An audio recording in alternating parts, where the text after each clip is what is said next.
राधे राधे दोस्तों, कैसे हैं आप सब। उम्मीद करती हूँ आप सब बहुत ही अच्छे होंगे। आज मैं आप सबके लिए लेकर आई हूँ पोहा और आलू का एक ऐसी टेस्टी सा नाश्ता जो आप हमेशा बना के खा सकते हैं। बारिश हो या फिर ऐसी सुबह की चाय के साथ भी इसको आराम से एंजॉय कर सकते हैं। जिसके लिए सबसे पहले हम क्या करेंगे, एक कटोरी में ले लेंगे पोहा।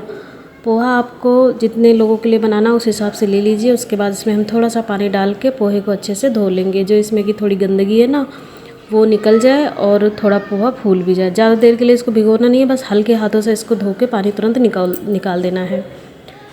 तो यहाँ पर मैंने पानी पोहे का निकाल दिया है और साथ ही मैंने उबले हुए आलू को मैश कर लिया था। तो इसको जो हमने पोहे को धोया है ना, आलू में ऐड कर देंगे। उसके बाद डाल देंगे इसमें हरी मिर्च।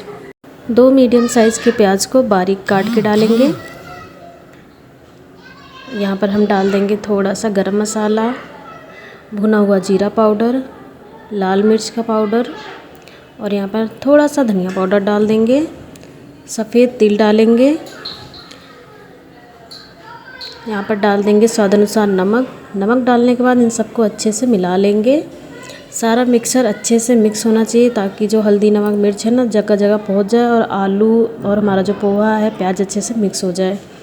तो ये देखिए अभी ये सब कुछ अच्छे से मिक्स हो गया। अब हम हाथों की मदद से इसको टिक्की का शेप देंगे। और हाँ, एक ज़रूरी बात, अगर आपकी ये टिक्की फ्राई करते समय टूटे तो आप इसमें ना बाइंडिंग के लिए थोड़ा बेसन ज़रूर ऐड कर लें। नहीं, अगर आपको लगता नहीं टूट रही है तो आप इसको ऐसे भी फ्राई कर सकते हैं। यहाँ पर मैंने सारी टिक्की बना ली है। ऑयल को मैंने पहले ही गर्म करने के लिए रख दिया था। अब यहाँ पर एक एक करके सारी टिक्की को हम डाल देंगे। तेल को यहाँ पर अच्छा गर्म होने देंगे तभी टिक्की डालेंगे, नहीं तो टिक्की टूट सकती है। अगर आपकी टिक्की फ्राई करते टाइम टूटे तो उसमें थोड़ा सा बेसन ज़रूर डाल लें। वैसे तो मेरी टिक्की टूट नहीं रही है क्योंकि मैंने इसमें अच्छा खासा आलू डाला है। क्योंकि अगर आप अच्छे से आलू डालेंगे तो आपको बेसन डालने की बिल्कुल भी ज़रूरत नहीं पड़ेगी।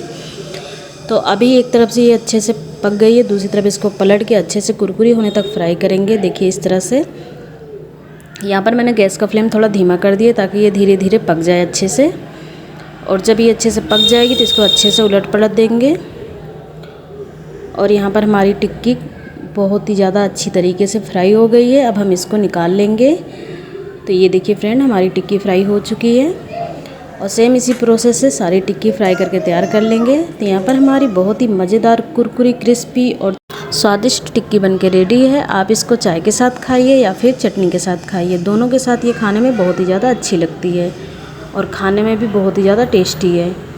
तो बस जब भी आपका चाय के साथ कुछ अच्छा खाने का मन करे ना, आप फटाफट से झटपट ये टिक्की बना के तैयार कर लीजिए, बहुत ही मज़ा आएगा आपको। तो बस फ्रेंड, आज की रेसिपी में इतना ही। वीडियो पसंद आई हो तो वीडियो को लाइक करना और मेरे चैनल को भी सब्सक्राइब ज़रूर कर लेना। चलिए मिलते हैं किसी नेक्स्ट वीडियो में किसी नेक्स्ट रेसिपी के साथ।